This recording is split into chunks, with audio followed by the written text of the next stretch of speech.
Hello everyone. आप सभी का स्वागत है आपके अपने YouTube channel exam info with Shivam पर। फ्रेंड, मिक्स प्रैक्टिस सेट में ये हमारी आज 18 क्लास है और 17 क्लास आप लोग की हो चुकी है, तो आप लोग अच्छे से उसका रिवीजन करते रहिए प्रीवियस क्लासेस का। और आप एग्ज़ाम अब आपके एग्ज़ाम में बहुत लिमिटेड ही टाइम बचा हुआ है, तो आप लोग अपनी पढ़ाई को कंटिन्यू रखिए और आपकी तैयारी को अंतिम धार देने के लिए मैं 5 फरवरी से आपके समक्ष महामैराथन क्लासेस लेके आ रहा हूँ, जिसमें हम लोग मिलकर 65/65 मार्क्स के लिए हम लोग फुली डेडिकेशन के साथ में हार्ड वर्क करेंगे। और आपकी 2 क्लासेस और होंगी, एक में आपका यूपी जीके और एक क्लासेस आपकी कंप्यूटर्स की होंगी, जिसमें आपके सभी संपूर्ण सिलेबस को कवर किया जाएगा। तो उसी एक क्लासेस में आपके लगभग 400-500 क्वेश्चन मैं प्रैक्टिस करा दूंगा, तो उससे बाहर आपका क्वेश्चन नहीं आएगा। तो आप लोग उसके महामैराथन के क्लास के साथ जुड़िए और 5 फरवरी से आप लोग रेडी रहिएगा। तो आइए फ्रेंड्स, स्टार्ट करते हैं आज की क्लास को। और इसमें हम लोग जो 40 क्वेश्चंस जो करते हैं, उसी 40 क्वेश्चंस वाली ये हमारी सीरीज है। इसमें आपके सभी टॉपिक को कवर किया गया है। इसमें हमारा पहला क्वेश्चन है, जंतु प्रोटीन स्रोत वनस्पति प्रोटीन स्रोत से उत्तम होते हैं क्योंकि इसमें होता है। ऑप्शन फर्स्ट है अधिक प्रोटीन। ऑप्शन बी है आपका अधिक अमीनो अम्ल। ऑप्शन सी है उत्तम संतुलित protein. And option number D है उत्तम संतुलित अमीनो अम्ल। इसका जो राइट आंसर होगा फ्रेंड्स, वो हो जाएगा ऑप्शन नंबर डी। इसमें हमारा राइट होगा। इसमें उत्तम संतुलित अमीनो अम्ल पाए जाते हैं। और ये जो उत्तम संतुलित अमीनो अम्ल होते हैं, ये प्रोटीन मानव शरीर के लिए आवश्यक पोषक तत्व होते हैं। और जो एनिमल सोर्सेज से प्राप्त प्रोटीन होती हैं, वो उत्तम कोटि की प्रोटीन होती हैं, क्योंकि इसमें सभी 10 लगभग 10 आवश्यक अमीनो एसिड जो होते हैं वो पाए जाते हैं, जो शरीर की वृद्धि और विकास के लिए ये आवश्यक होते हैं। और इसका जैसे एग्जांपल हो गया, जो जो जंतु प्रोटीन के हो गए, आपका हो गया दूध और मक्खन। ठीक है, दूध, मक्खन, घी, ये सभी जो इन सब में सबसे अधिक प्रोटीन होती है, जो जंतु प्रोटीन होते हैं, इसमें आपके 10 अमीनो एसिड होते हैं, तो इसलिए वो उत्तम प्रोटीन की श्रेणी में आते हैं। आइए अगला क्वेश्चन देखते हैं। क्वेश्चन नंबर 2 है हमारा। इसमें कथन दिया गया है आपको, मानव आहार में ग्लाइसिन, सेरिन और टायरोसिन अनिवार्य रूप में शामिल होने चाहिए। इसका जो कारण दिया गया है वो है, अनिवार्य अमीनो अम्ल मानव शरीर में संश्लेषित नहीं किए जा सकते हैं। इसमें आपको कूट में आंसर करना है। आपका कूट 4 ऑप्शन दिए गए हैं। तो ऑप्शन फर्स्ट में है ए और आर दोनों सही हैं और आर ए का सही स्पष्टीकरण है। ऑप्शन नंबर बी है आपका, ए और आर दोनों सही हैं परंतु आर ए का सही स्पष्टीकरण नहीं है। और ऑप्शन नंबर सी है, ए सही है परंतु आर गलत है। ऑप्शन डी है आपका, ए गलत है परंतु आर सही है। इसमें आपको बताना है इसमें कौन सा हमारा सही होगा। तो इसका जो राइट आंसर होगा, ये हमारा हो जाएगा, जो हमारा कथन दिया गया है, मानव शरीर में ग्लाइसिन, सेरिन और टायरोसिन अनिवार्य रूप से शामिल होने चाहिए, तो ये आपका ये गलत होता है, चूँकि ये जो होते हैं शामिल ये हमारे मतलब भोजन के साथ इसको नहीं लिया जाता है, ये हमारे बॉडी में ही पाए जाते हैं। ये जो अम्ल होते हैं, ठीक है, ये पहले से ही बॉडी में पाए जाते हैं, तो इसलिए हमारा ये वाला कथन गलत हो गया कथन। और इसका जो अनिवार्य अमीनो एसिड है, ठीक है, इसका जो रीज़न दिया गया है, अनिवार्य अमीनो अम्ल मानव शरीर में संश्लेषित नहीं किया जा सकते, ये कथन सत्य है। मतलब हमारा जो ए है वो गलत है और आर हमारा सही है, ठीक है। और एक दूसरे से ये रिलेट नहीं है, उसका एक्सप्लेनेशन नहीं है, तो इसमें जो हमारा राइट आंसर होगा ऑप्शन डी इसमें राइट होगा, कि ए गलत है परंतु आर सही है, ठीक है। Option D, option D is correct. अगले क्वेश्चन तरफ बढ़ते हैं। क्वेश्चन नंबर 3 है हमारा। सूची फर्स्ट को सूची सेकंड के साथ इसको मैच कराना है और कूट में आपको आंसर करना है। सूची फर्स्ट है और सूची सेकंड आपके सामने है। इसमें आपको दिया गया है विषय, मतलब रोग दिए गए हैं, उसके कारक दिए गए हैं, तो इसको मैच कराना है। तो आइए मैच कराते हैं पहले। तो जो प्रोटोजोआ से होता है, इसमें हमारा होगा, ये प्रोटोजोआ से मलेरिया रोग होता है, मतलब आपका 1 में डी हो जाएगा, ठीक है, 1 का डी, 1 का डी, ठीक। कवक से हमारा गंजापन हो जाएगा, मतलब 2 का सी होगा, ठीक है। और विषाणु से हमारा हो जाएगा एड्स, मतलब 3 का बी, 3 का बी। और बचा हुआ हमारा जीवाणु, जीवाणु का प्लेग हो जाएगा, ठीक है, मतलब 4 का, 4 का ए, 4 का ए है, 3 का बी, 4 का ए, 3 का बी। 4 का ए 3 का बी जो है हमारा 4 का ए 3 का बी 2 का सी 1 का डी। तो इसमें जो हमारा राइट आंसर होगा ऑप्शन नंबर डी हमारा राइट हो जाएगा। इसमें ऑप्शन डी में दिया हुआ है। ये अगला क्वेश्चन देखते हैं। क्वेश्चन नंबर 4 है हमारा, पकाने के लिए पारंपरिक स्रोत ऊर्जा स्रोत क्या है? ऑप्शन फर्स्ट है विद्युत, ऑप्शन नंबर बी है हमारा सौर, ऑप्शन सी है एलपीजी गैस, ऑप्शन डी है आपका कोयला। तो जो गैर पारंपरिक स्रोत हैं वो हमारे एक सेकंड, जो हमारे गैर पारंपरिक स्रोत हैं वो हो जाएगा इसमें आपका ऑप्शन बी आपका राइट होगा, सूर्य। और जो उष्मा का ऊर्जा का जो प्रमुख स्रोत है वो हमारा सूर्य होता है, ठीक है। बाकी जो विद्युत है, एलपीजी गैस, कोयला, लकड़ी हो गया, इन सभी से भी मतलब खाना आसानी से पक जाता है, खाना पक जाता है। तो ये भी सोर्स है, लेकिन जो ये पारंपरिक स्रोत हैं, जो गैर पारंपरिक स्रोत है वो आपका सौर हो गया आपका, उसके बाद सोलर एनर्जी हो गया आपका, और एक आपका पनबिजली हो गया, ठीक है, पनबिजली भी होता है।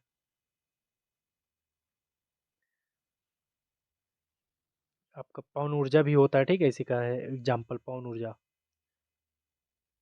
ये पवन ऊर्जा आपका और सौर ऊर्जा ये सभी गैर पारंपरिक स्रोत होते हैं। अगले क्वेश्चन तरफ बढ़ते हैं। क्वेश्चन नंबर 5 है हमारा, एक वयस्क मानव शरीर में जल प्रतिशत होता है लगभग। आपको बताना है जो वयस्क मनुष्य के शरीर में कितने प्रतिशत जल होता है। ऑप्शन फर्स्ट है 10%, ऑप्शन नंबर बी हमारा 30%, ऑप्शन सी है 66%, ऑप्शन डी हमारा 75%। तो मानव की बॉडी में लगभग 65 से 66% जो होता है वो जल पाया जाता है, जो वयस्क मनुष्य होते हैं। और चाइल्ड के अंदर ये लगभग 75% होता है, ठीक है। 75% जो होता है ये लगभग बच्चों के अंदर पाया जाता है। अगले क्वेश्चन को देखते हैं। क्वेश्चन नंबर 6 हमारा, टमाटर की सॉस में प्रयुक्त किए जाने वाला परिरक्षित पदार्थ कौन सा है? ऑप्शन फर्स्ट है एसिटिक अम्ल, ऑप्शन नंबर बी है सोडियम बेंजोइट, ऑप्शन सी है सोडियम क्लोराइड, और ऑप्शन डी हमारा चीनी। तो इसका जो राइट आंसर होगा हमारा सोडियम बेंजोइट हो जाएगा। सोडियम बेंजोइट ऑप्शन बी हमारा राइट होगा। और ये जो सोडियम बेंजोइट है ये बेंजोइक प्लस बेंजोइक एसिड और सोडियम हाइड्रोक्साइड से मिलकर बना होता है, ठीक है। बेंजोइक एसिड और आपका सोडियम हाइड्रोक्साइड,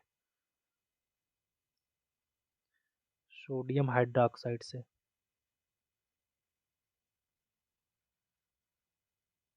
इसी से मिलके बना होता है। और इसका जो यूज होता है ये खाद्य पदार्थ के परीक्षण में यूज होता है। इसके अलावा ये सौंदर्य के रूप में भी इसका प्रयोग किया जाता है सोडियम बेंजोइट का। तो इसको भी आप लोग याद रखिएगा। अगले क्वेश्चन तरफ बढ़ते हैं। क्वेश्चन नंबर 7 है हमारा, दहन एक डॉट डॉट परिवर्तन है। ऑप्शन फर्स्ट है केमिकल चेंज, ऑप्शन बी है आपका फिजिकल चेंज, ऑप्शन सी है both, and option number D है नॉन ऑफ द अबव। तो दहन एक प्रकार की केमिकल चेंज है, ये एक रासायनिक परिवर्तन होता है। तो ऑप्शन ए हमारा इसमें राइट हो जाएगा, ठीक है।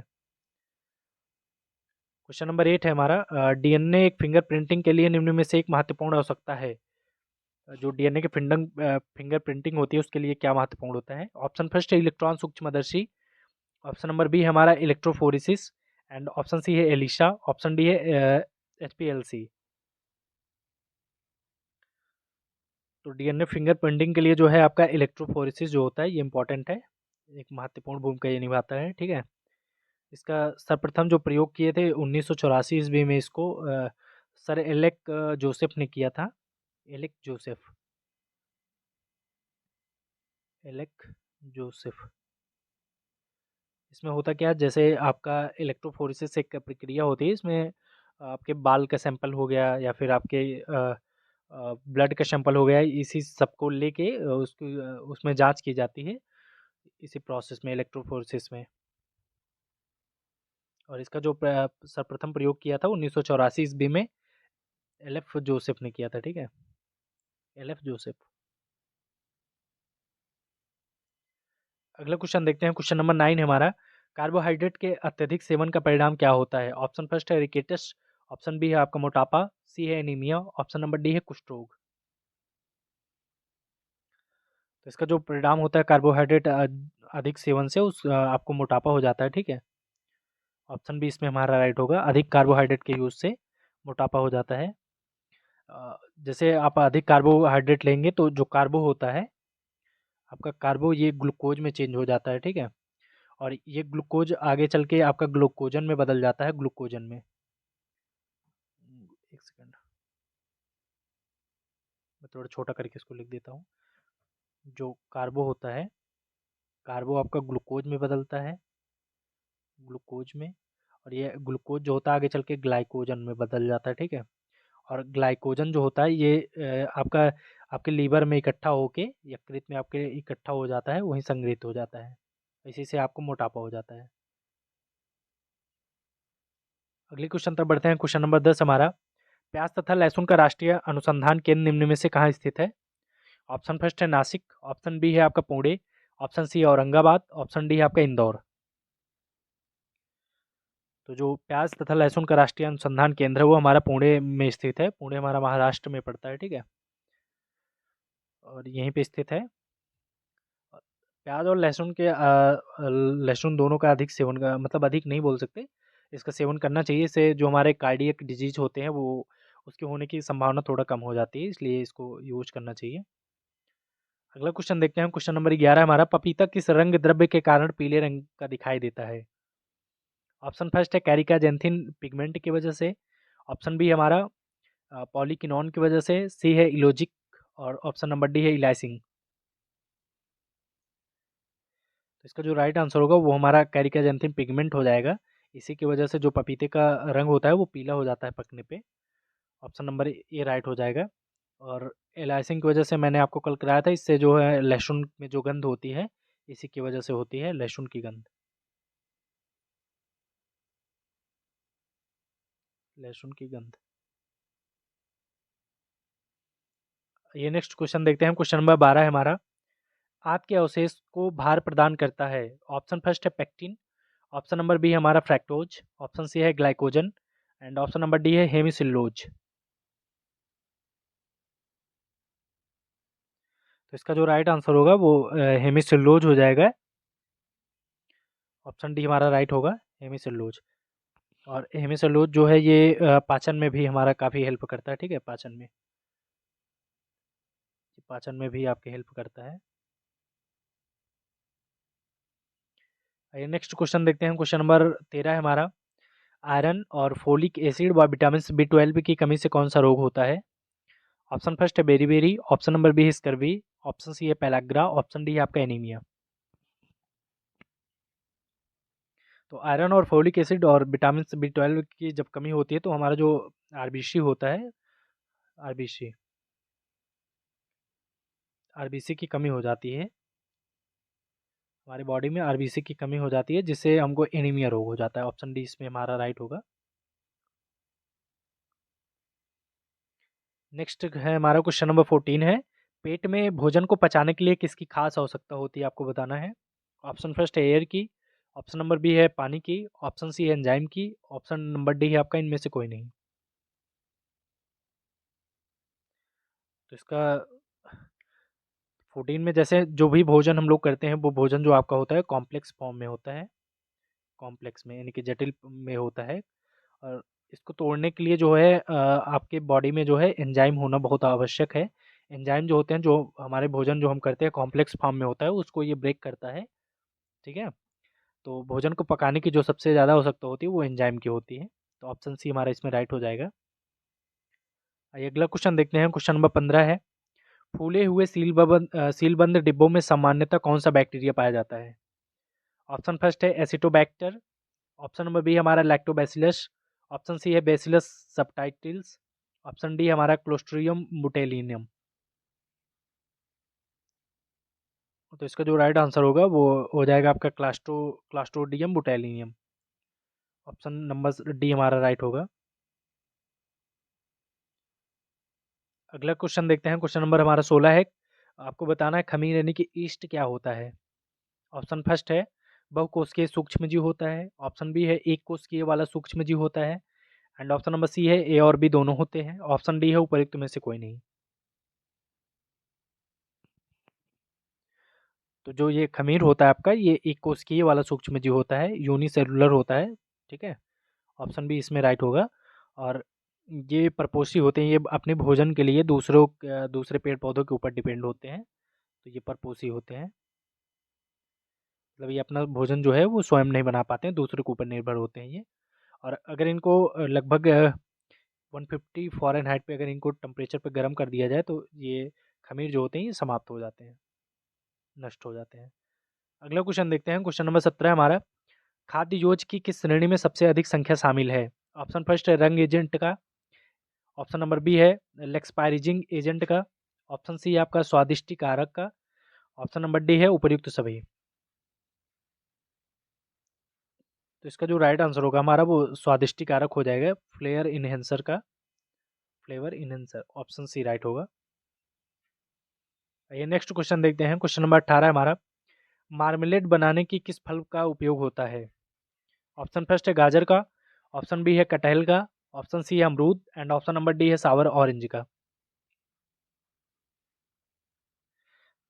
जो मार्मलेड में बनाने में यूज होता है वो आपके जो नींबू वाले उस मतलब कैटेगरी के फल होते हैं, लाइक आपका संतरा हो गया, मौसम्मी हो गया, ठीक है, संतरा मौसम्मी, मौसम्मी में ये वाला सा होता है,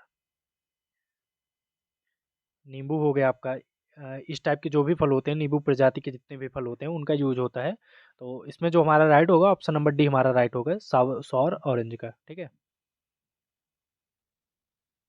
और आपको बता दें ये मार्मलेट जो होता है ये एक जेली होता है, ये मार्मलेट एक जेली का प्रकार है, एक जेली होती है, ठीक है,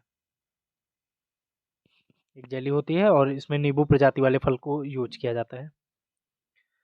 अगला क्वेश्चन देखते हैं, क्वेश्चन नंबर 19 हमारा, QMS यानी कि क्वालिटी मैनेजमेंट सिस्टम में कितने सिद्धांत होते हैं? ऑप्शन फर्स्ट है आपका 7, ऑप्शन नंबर बी है आपका 10 और ऑप्शन सी हमारा 12, ऑप्शन नंबर डी है 5। तो इसका जो राइट आंसर होगा वो हमारा 7 हो जाएगा, ऑप्शन फर्स्ट इसमें राइट होगा। क्वालिटी मैनेजमेंट सिस्टम इसको गुणवत्ता प्रबंधन प्रणाली बोला जाता है, ठीक है, हिंदी में गुणवत्ता प्रणाली प्रबंधन।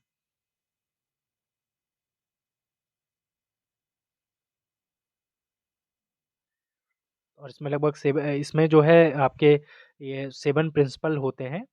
इसमें लाइक जैसे लोगों की सहभागिता, मैनेजमेंट सिस्टम और नेतृत्व, ग्राहक फोकस आदि ये सभी शामिल होते हैं इसमें। तो आपके इसमें 7 प्रिंसिपल होते हैं, तो इसका राइट आंसर ऑप्शन फर्स्ट इसमें आपका हो जाएगा। आइए नेक्स्ट क्वेश्चन देखते हैं, क्वेश्चन नंबर 20 है, इनमें इनमें से कौन सा वाक्य सही है आपको बताना है। ऑप्शन फर्स्ट है जैम और जेली एक से होते हैं, ऑप्शन नंबर बी है आपका जैम बनाने में सिट्रिक अम्ल व चीनी की आवश्यकता होती है, ऑप्शन सी है सोयकैस और चाशनी में कोई अंतर नहीं होता है, और ऑप्शन डी है आपका जैम जैम बनाने में सिट्रिक अम्ल मुख्य सामग्री होती है। तो आपको इसमें जो वाक्य जो सही है उसी को चूज करना है। तो इसमें जो हमारा राइट होगा ये पहला तो गलत हो जाएगा, जैम और जेली एक जैसे होते हैं, ये गलत चीज़ है। जैम बनाने में सिट्रिक अम्ल और चीनी की आवश्यकता होती है, ये ऑप्शन बी इसमें हमारा राइट हो जाएगा, क्योंकि जैम बनाने में सिट्रिक अम्ल और चीनी दोनों की आवश्यकता होती है, ये मेजर रोल अदा करते हैं। और शौकिया चाशनी ये भी गलत है, ओके ये भी गलत है, तो ऑप्शन बी हमारा राइट हो जाएगा इसमें। क्वेश्चन नंबर 20 का ऑप्शन बी करेक्ट है। अगले क्वेश्चन देखते हैं, क्वेश्चन नंबर 21 हमारा, अर्ध आवश्यक अमीनो अम्ल कौन से होते हैं? ऑप्शन फर्स्ट है अर्जिनिन, ऑप्शन नंबर बी है ल्यूशिन, ऑप्शन नंबर सी है आपका एलामीन, ऑप्शन डी है आपका बेलिन। तो इसका जो राइट आंसर होगा वो अर्जिनिन हो जाएगा हमारा, ऑप्शन फर्स्ट इसमें राइट हो जाएगा। अगला क्वेश्चन देखते हैं, क्वेश्चन नंबर 22 हमारा, एड्स किसके कारण होता है? ऑप्शन फर्स्ट है जीवाणु से, ऑप्शन नंबर बी है फफूंद से, ऑप्शन सी है कृमि से, ऑप्शन नंबर डी है विषाणु से। तो जो एड्स होता है उसका जो फुल फॉर्म होता है आपका वो होता है एक्वायर्ड एमिनो डिफिशिएंसी सिंड्रोम। इसको आप लोग लिख लीजिएगा, बहुत ज़्यादा जगह है नहीं तो मैं लिख नहीं सकता। और एड्स जो होता है, एड्स HIV वायरस होता है, उसी की वजह से होता है, ठीक है, HIV वायरस होता है। तो वायरस से मतलब यानी कि विषाणु, इसका राइट आंसर ऑप्शन डी हो जाएगा, HIV। और इसका जो HIV का जो फुल फॉर्म होता है वो हमारा होता है ह्यूमन इम्यूनो इम्यूनो डिफेंसी वायरस,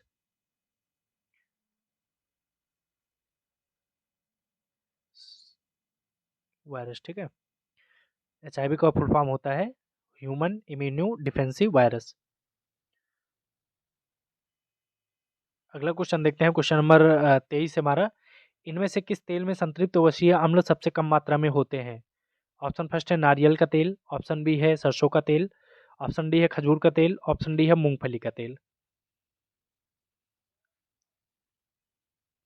तो आपको बताना है इसमें संतृप्त वसीय अम्ल जिसमें सबसे कम मात्रा में होते हैं, तो उसका जो राइट आंसर होगा ये हमारा सरसों का तेल हो जाएगा। सरसों के तेल में जो होता है संतृप्त वसीय अम्ल जो होते हैं सबसे कम मात्रा में होते हैं। बाकी नारियल और खजूर तेल और मूंगफली इन सभी में सर्वाधिक होते हैं। ठीक है, अधिक मात्रा में, इसमें अधिक मात्रा में पाए जाते हैं। अगले क्वेश्चन तरफ बढ़ते हैं, क्वेश्चन नंबर 24 है हमारा। सब्जियों में लाल तथा बैंगनी रंग निम्नलिखित में से किस वर्णक के कारण होता है? ऑप्शन फर्स्ट है एंथोसाइनिन, ऑप्शन नंबर बी है क्लोरोफिल, ऑप्शन नंबर सी है आपका कैरोटीन, ऑप्शन डी है फ्लोवांस। तो आपका एंथोसाइनिन की वजह से सब्जियों में जो लाल लाल तथा बैंगनी रंग होते हैं उसका कारण जो होता है वो एंथोसाइनिन होता है, इसी की वजह से होते हैं। और कैरोटीन की वजह से जो है सब्जियों का रंग जो है पीला और नारंगी होता है, ये सब होता है, पीला नारंगी। गाजर का भी नारंगी इसी वजह से, कैरोटीन की वजह से होता है। क्लोरोफिल से आप लोग को पता होगा जो पत्ती होती है वो हरे रंग की इसी की वजह से होती है, पत्तियों का रंग हरा होने का कारण यही है, पत्तियों के रंग के लिए ये वर्णक होता है। ये अगला क्वेश्चन देखते हैं, क्वेश्चन नंबर 24 है हमारा, सॉरी 25 है। पकाने की उस तकनीक का नाम बताइए जो खाद्य पदार्थों को बेक करने के लिए प्रयुक्त की जाती है? ऑप्शन फर्स्ट है dry heat, option number B है माइस्ट हीट, ऑप्शन सी है हॉट फैट, और ऑप्शन नंबर डी हमारा सिमरिंग। तो क्वेश्चन नंबर 25 का जो राइट आंसर होगा वो हमारा ड्राई हीट हो जाएगा, ऑप्शन फर्स्ट इसमें राइट होगा आपका, ऑप्शन नंबर फर्स्ट। अगले क्वेश्चन तरफ बढ़ते हैं, क्वेश्चन नंबर 26 है। उत्तर प्रदेश का निम्नलिखित में से कौन सा जिला बुंदेलखंड क्षेत्र का हिस्सा है, आपको बताना है। ऑप्शन फर्स्ट है चंदौली, ऑप्शन बी है औरैया, ऑप्शन नंबर सी है महोबा, ऑप्शन डी आपका एटा। तो इसका जो राइट आंसर होगा ये हमारा महोबा जो पड़ता है, ये बुंदेलखंड का हिस्सा है। बुंदेलखंड में लगभग 8 डिस्ट्रिक्ट आते हैं आपके। आपका जैसे महोबा हो गया पहला, ठीक है, और आपका हो गया हमीरपुर, महोबा हो गया हमीरपुर, जालौन भी इसी में आता है आपका, ठीक, जालौन, बांदा आपका हो गया, झांसी भी इसी में आता है आपका, झांसी हो गया आपका, ठीक है, और ललितपुर भी इसी में आता है, ललितपुर। जो आपका उत्तर प्रदेश का जो दक्षिणी भाग है वो बुंदेलखंड का भाग होता है। चित्रकूट भी इसी में आपका आता है, ठीक है, चित्रकूट। तो लगभग 7-8 डिस्ट्रिक्ट है आई थिंक, तो आपके जो 8 डिस्ट्रिक्ट हैं ये आपके बुंदेलखंड क्षेत्र में पड़ते हैं। और बुंदेलखंड जो है ये उत्तर प्रदेश का दक्षिणी भाग जो होता है उसे वही है। अगला क्वेश्चन देखते हैं, क्वेश्चन नंबर 27 हमारा। हस्त निर्मित कागज का निर्माण कहाँ होता है, आपको बताना है। ऑप्शन फर्स्ट है बांदा में, ऑप्शन बी है हमीरपुर, ऑप्शन सी है झांसी, ऑप्शन डी है जालौन। तो जो हस्त हाथों द्वारा कागज जो बनाया जाता है उसका निर्माण आपका जालौन में, ऑप्शन में जो दिया गया है जालौन में होता है, और आपका मथुरा में भी होता है, ठीक है। हाथ से जो कागज बनाया जाता है वो मथुरा और जालौन में होता है। लेकिन जो आपका कागज का लुगदी कारखाना जो स्थित है वो सहारनपुर में है, सहारनपुर में पड़ता है। आप लोग इसको याद रखिएगा। जो कागज लुगदी का कारखाना है, कागज का लुगदी कारखाना, तो जहाँ जो फैक्ट्री है आपकी, कारखाना, वो आपका पड़ता है सहारनपुर में। बाकी जो हाथ के द्वारा कागज का निर्माण होता है वो मथुरा और जालौन डिस्ट्रिक्ट में होता है। आइए नेक्स्ट क्वेश्चन देखते हैं, क्वेश्चन नंबर 28 है हमारा। उत्तर प्रदेश में सॉफ्टवेयर एवं बिजनेस प्रोसेस आउटसोर्सिंग उद्योग का सबसे बड़ा केंद्र किस शहर में स्थित है? ऑप्शन फर्स्ट मेरठ, बी है कानपुर, सी है वाराणसी, ऑप्शन डी है आपका नोएडा। जो उत्तर प्रदेश में सॉफ्टवेयर और बिजनेस प्रोसेस आउटसोर्सिंग उद्योग है वो हमारा नोएडा में पड़ता है। आपका नोएडा हो गया, ग्रेटर नोएडा हो गया, ग्रेटर नोएडा, और इससे जो सटे हैं आपका गाजियाबाद, ठीक है। सबसे बड़ा केंद्र जो है आपका नोएडा में पड़ता है। नोएडा, ग्रेटर नोएडा, गाजियाबाद, इन सभी में स्थित है। तो आपका इसमें जो राइट आंसर होगा ऑप्शन डी राइट हो जाएगा। अगला क्वेश्चन देखते हैं, क्वेश्चन नंबर 29 है। अवध राज्य का ब्रिटिश साम्राज्य में विलय कब हुआ था? ऑप्शन फर्स्ट है 1856 में, ऑप्शन नंबर बी 1855 ईस्वी में, ऑप्शन सी है आपका 1854 ईस्वी में, और ऑप्शन डी है आपका 1853 ईस्वी में। तो आपको बताना है जो अवध है उसका विलय कब हुआ था। तो इसका जो राइट आंसर होगा 1856 ईस्वी में हो जाएगा। ठीक है। और ये जो हड़प नीति डलहौजी की हड़प नीति थी। ठीक। डलहौजी की हड़प नीति, इसी के तहत इसको मिलाया गया था। डलहौजी की हड़प नीति, हड़प नीति, इसको व्यक्तिगत का सिद्धांत भी बोला जाता है। ठीक है। 1856 में अवध को मिला लिया गया था। अवध के जो अंतिम नवाब थे वो थे आपके वाजिद अली शाह जी थे। वाजिद अली शाह, या अवध के नवाब थे, अंतिम नवाब थे वाजिद अली शाह। और इनका जो टेन्योर था वो 1847 से 1856 तक था। ठीक। 1847 से 56 तक इन पे कुशासन का वो लगा के, आरोप लगा के उसको हड़प लिया गया था। और एक पूछा जाता है आपका सतारा, सतारा को भी 1848 ईस्वी में, इसको भी याद रखिएगा, 1848 ईस्वी में सतारा को भी मिला लिया गया था। और इसी प्रकार से आपका जौनपुर और सॉरी जैतपुर, झांसी, इन सभी को भी मिला लिया गया था ब्रिटिश साम्राज्य में। तो इसका जो हमारा राइट होगा आंसर होगा ऑप्शन नंबर फर्स्ट राइट हो जाएगा 1856 ईस्वी में। अगले क्वेश्चन तरफ बढ़ते हैं। क्वेश्चन नंबर हमारा 30 है। मलिक मोहम्मद जायसी का जन्म उत्तर प्रदेश के किस जिले में हुआ था, आपको बताना है। ऑप्शन फर्स्ट है आपका सुल्तानपुर में, ऑप्शन बी है अमेठी में, ऑप्शन सी है गोंडा, ऑप्शन नंबर डी है फर्रुखाबाद। तो मलिक मोहम्मद जायसी जी का जो जन्म हुआ था वो अमेठी हो जाएगा आपका, ऑप्शन नंबर बी राइट हो जाएगा, अमेठी के जायस में। ठीक है, जायस में। और मलिक मोहम्मद जायसी जी जो थे ये प्रेमा साखी काव्य के ये प्रमुख कवि थे। और इनकी जो रचना है वो पद्मावत है। ठीक है, पद्मावत। पद्मावत आपका 1540 ईस्वी में लिखी गई थी। ठीक है, 1540 में। और इनके अन्य रचनाएं हैं आपका अखरावट हो गया, आखिरी कलाम हो गया, ये इन सभी ये इनकी रचनाएं हैं ये भी।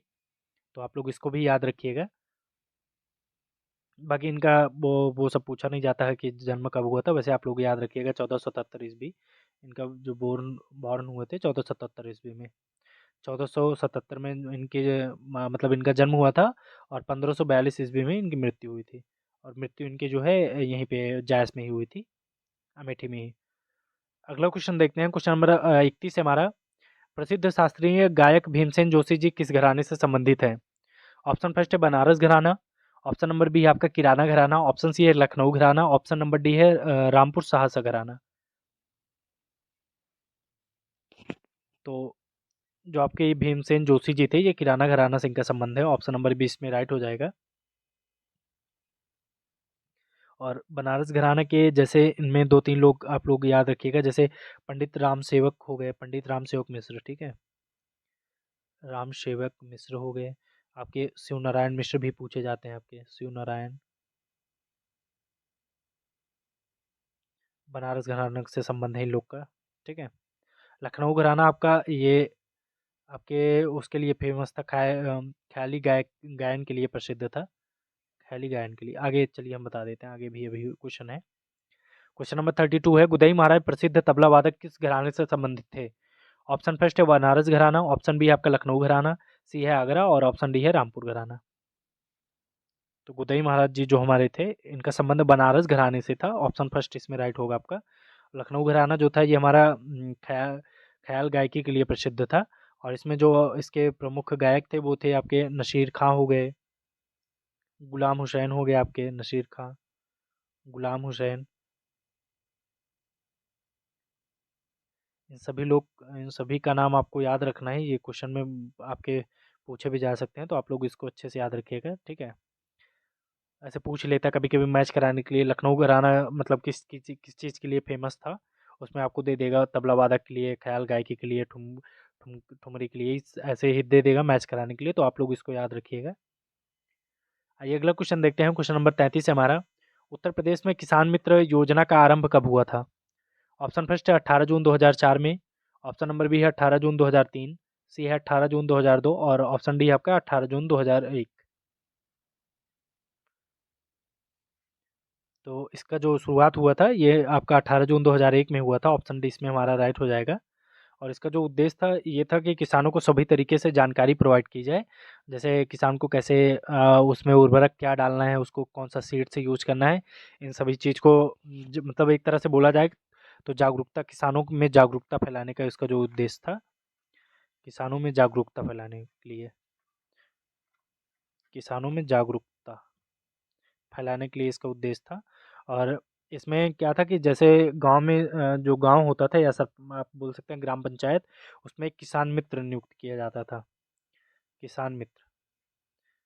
और उसका मतलब उसमें देखा जाता जो स्नातक पास हो, ऐसे कुछ उसका क्वालिफिकेशन वगैरह थी, वो मुझे अभी याद नहीं है। तो उसमें किसान मित्र नाम का एक एक लोग को नियुक्त किया जाता था, वो जाके जो आपके किसान होते थे उनको वो जानकारी देता था सीड्स के बारे में, कौन सा उनको उर्वरक यूज़ करना है, इन सभी मतलब जो एक तरह से समझ लीजिए किसान को जागरूक करता था। तो ये जो मित्र योजना थी ये 18 जून 2001 में स्टार्ट की गई थी। आइए अगला क्वेश्चन देखते हैं, क्वेश्चन नंबर 34 हमारा। एक सेकंड। उत्तर प्रदेश के निम्न में से कौन सा क्षेत्र सर्वाधिक बाढ़ प्रभावित होता है? ऑप्शन फर्स्ट है पश्चिमी क्षेत्र जो है उत्तर प्रदेश का, ऑप्शन बी है पूर्वी क्षेत्र, सी है मध्य क्षेत्र और ऑप्शन डी हमारा उत्तरी क्षेत्र। तो इसमें जो है आपका जो ये पूर्वी क्षेत्र पड़ता है उत्तर प्रदेश का, ठीक है, वो ज़्यादा प्रभावित होता है। और उसे पूर्वी क्षेत्र को तराई क्षेत्र बोला जाता है, ठीक। तराई क्षेत्र एक दिन मैंने आपको मैप में समझाया था कौन सा कहाँ पे है क्षेत्र। तो जो उत्तर प्रदेश का ऊपर वाला भाग होता है मैदानी तराई क्षेत्र जो है वो बाढ़ से ज़्यादा प्रभावित होता है, उसी को पूर्वी क्षेत्र बोला जाता है। अगला क्वेश्चन देखते हैं, क्वेश्चन नंबर 35 है हमारा। उत्तर प्रदेश की प्रमुख वाणिज्यिक उपज कौन सी है? ऑप्शन फर्स्ट है जूट, ऑप्शन नंबर बी है गन्ना, सी है कपास, डी है तिलहन। तो इसमें जो आपकी प्रमुख वाणिज्यिक फसल है उत्तर प्रदेश की वो गन्ना है, ठीक है, शुगर केन। ऑप्शन बी हमारा राइट हो जाएगा। जो आपकी कृषि करने योग्य भूमि है जो उत्तर प्रदेश में, उसमें लगभग 13% पर गन्ना उपजाया जाता है। गन्ने की पैदावार होती है। जो कृषि योग्य भूमि है उसमें 13% लगभग। ये अगला क्वेश्चन देखते हैं, क्वेश्चन नंबर 36 हमारा। कंप्यूटर के हर प्रमुख हिस्से से जुड़े एकीकृत सर्किट को क्या बोला जाता है? ऑप्शन फर्स्ट है मदरबोर्ड, ऑप्शन बी है आपका सीपीयू, ऑप्शन नंबर सी है रोम, ऑप्शन डी है आपका मॉनिटर। तो मदरबोर्ड जो होता है आपका एक सर्किट बोर्ड होता है। मदरबोर्ड से जो भी कंप्यूटर के जितने भाग होते हैं उनको मदरबोर्ड एक साथ में कनेक्ट करता है, ठीक है। इसका जो काम होता है सभी हिस्सों को एक साथ में कनेक्ट करना होता है। तो ऑप्शन फर्स्ट हमारा इसमें ए राइट हो जाएगा, 36 में ए इज करेक्ट। अगला क्वेश्चन देखते हैं, क्वेश्चन नंबर 37 हमारा। निम्नलिखित में से क्या एक उल्टे माउस जैसा दिखता है जिसमें लॉगी बॉल उंगली से घुमाकर कर्सर को कंप्यूटर स्क्रीन पर इधर उधर घुमाया जा सकता है? आपको बताना है जो एक उसका जो शेप होता है माउस के तरीके से होता है और उसमें एक बॉल लगी होती है, उससे कर्सर को घुमाया जाता है, स्क्रीन पे इधर उधर घुमाया जाता है, उसको क्या बोला जाता है? फर्स्ट है आपका डिजिटाइजर, ऑप्शन बी है लाइट पेन, ऑप्शन सी है जॉयस्टिक, ऑप्शन डी है आपका ट्रैक बॉल। तो इसका जो राइट आंसर होगा वो ट्रैक बॉल हो जाएगा, ऑप्शन डी इसमें हमारा राइट होगा, इसको ट्रैक बॉल बोलते हैं। आइए अगला क्वेश्चन देखते हैं, क्वेश्चन नंबर 38 हमारा। कंप्यूटर में प्राइमरी मेमोरी का उदाहरण निम्न में से कौन सा है? ऑप्शन फर्स्ट है USB flash drive, option B है आपका hard disk drive, option C है रैम, ऑप्शन डी है आपका ब्लूरे डीवीडी। तो इसमें जो हमारा राइट आंसर होगा वो जो हमारी प्राइमरी मेमोरी होती है वो कंप्यूटर की मुख्य मेमोरी होती है। और इसमें रैम आपका हो गया, रोम हो गया, ठीक है। इसका जो एग्जांपल है रैम और रोम हो गए, ये इनबिल्ड होते हैं। और रैम का फुल फॉर्म आप लोग को याद रखिएगा, रैंडम एक्सेस मेमोरी होता है। तो इसका राइट आंसर ऑप्शन सी हमारा राइट होगा। अगला क्वेश्चन देखते हैं, क्वेश्चन नंबर 39 हमारा। माइक्रोसॉफ्ट एक्सेल में निम्नलिखित सेल प्रारूपों में कौन सा एक्सपोनेंशियल डेटा के लिए उपयोग किया जाता है? एक्सपोनेंशियल डेटा, ये गलत लिखा है हिंदी में। ऑप्शन फर्स्ट है आपका फ्रैक्शन, ऑप्शन बी है आपका स्पेशल, ऑप्शन सी है साइंटिफिक, ऑप्शन डी है कस्टम। तो इसका जो राइट आंसर होगा वो हमारा साइंटिफिक डाटा हो जाएगा, ऑप्शन सी हमारा राइट होगा। अगला क्वेश्चन देखते हैं, क्वेश्चन नंबर 40 हमारा। इंटरनेट पर उपलब्ध होने वाले प्रथम भारतीय समाचार पत्र का नाम बताएं? ऑप्शन फर्स्ट है National Herald, option number B है आपका द स्टेटमैन, ऑप्शन सी है आपका the Hindu, option number D है टाइम्स ऑफ इंडिया। तो जो इंटरनेट पे उपलब्ध होने वाला प्रथम अखबार था वो हमारा द हिंदू था, ठीक है, ऑप्शन सी हमारा राइट हो जाएगा, द हिंदू। और बाकी आपका आप लोग जो पहला हमारा जो पहला हमारा अखबार था वो था बंगाल गज़ट। भारत का जो प्रथम अखबार था वो बंगाल गज़ट था, ठीक है? बंगाल गज़ट। और जो हिंदी का पहला अखबार था वो हमारा उर्दन मारतंड था, उसको भी आप लोग याद रखिएगा, उर्दत मारतंड। पूछा जा सकता है आप लोग से, तो याद रखिएगा आप लोग। ये हिंदी का पहला था, और ये भारत का जो पहला था वो बंगाल गज़ट था। और जो इंटरनेट पे उपलब्ध होने वाला अखबार था पहला, वो द हिंदू था हमारा। तो फ्रेंड्स, हम लोग के 40 क्वेश्चंस कंप्लीट होते हैं। आई थिंक आप लोग को वीडियो बहुत ही अच्छा लगा होगा। अगर वीडियो हमारी पसंद आए और कंटेंट स्पेशली आपको अगर पसंद आता है तो ज़्यादा से ज़्यादा लोगों के पास शेयर करिए। और अगर जो लोग चैनल पे फर्स्ट टाइम विजिट किए हैं वो लोग चैनल को सब्सक्राइब करके बेल आइकन प्रेस कर लें, जिससे उनको सभी क्लासेस का नोटिफिकेशन इजीली मिल सके। और टेलीग्राम पे आप लोग जुड़ जाइए, उस पे जो है जितने भी लेक्चर हो रहे हैं उसका पीडीएफ आप लोग को सब मिल जाएगा उस पे। और उसका लिंक जो है डिस्क्रिप्शन बॉक्स में आपको मिल जाएगा, बाकी मैं कमेंट में कोशिश करूँगा पिन कर दूँ उसी में, तो आप लोग इजीली वहाँ से भी जुड़ सकते हैं। आप लोग जुड़ जाइएगा, उससे आपको अवश्य लाभ होगा। बाकी आप लोग की महामैराथन की क्लासेस जो हैं वो 5 तारीख से स्टार्ट हो रही हैं, तो आप लोग उसके लिए तो रेडी हो जाइए अच्छे से। और बहुत कम ही टाइम बचा हुआ है आप लोग के पास, तो अच्छे से आप लोग मेहनत करते रहिए। आप सभी का धन्यवाद वीडियो को फुल वॉच करने के लिए। Thank you. जय हिंद।